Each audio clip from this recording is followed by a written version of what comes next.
உங்கள் வீட்டில் வாழைக்காய் இருந்தால் இப்போவே கிச்சனுக்கு போய் நல்ல மொறுமொறுப்பான இந்த வடை செய்து பாருங்கள். இப்போ இந்த வடை செய்கிறதுக்கு 4 வாழைக்காய் எடுத்து நல்லா அலசிட்டு கட் பண்ணி ஒரு குக்கரில் சேர்த்து 3 டம்ளர் தண்ணி சேர்த்து இதை 2 விசில் வச்சு வேக வச்சு எடுத்துக்கிறேன்.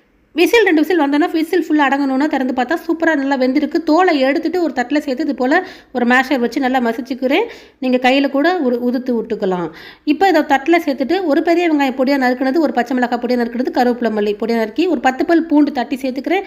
இது கூடவே சோம்பு கொஞ்சமாக, 1 ஸ்பூன் மிளகாத்தூள், கொஞ்சமாக மஞ்சள் தூள், பெருங்காயத்தூள் கொஞ்சம், ஒரு 3 டேபிள் ஸ்பூன் அளவுக்கு கடலைப்பருப்பு 1 மணி நேரத்துக்கு முன்னாடி ஊற வச்சுருந்தேன். ஊற வச்ச கடலைப்பருப்பை சேர்த்துட்டு தேவையான உப்பு சேர்த்து நல்லா மிக்ஸ் பண்ணிக்கிறேன். ரொம்ப சூப்பராக வடை செய்கிறதுக்கு ரெடி ஆயிடுச்சு. இப்போ இது போல் மெல்லிசாக தட்டி எண்ணெய் நல்லா சூடுபடுத்திட்டு அடுப்பை மீடியமாக வச்சுட்டு ஒன்றா சேர்த்து ஒரு 4 சேர்த்துட்டு நல்லா வெந்ததுக்கப்புறம் மறுபக்கத்து திருப்பி கொடுத்துக்கிறேன்.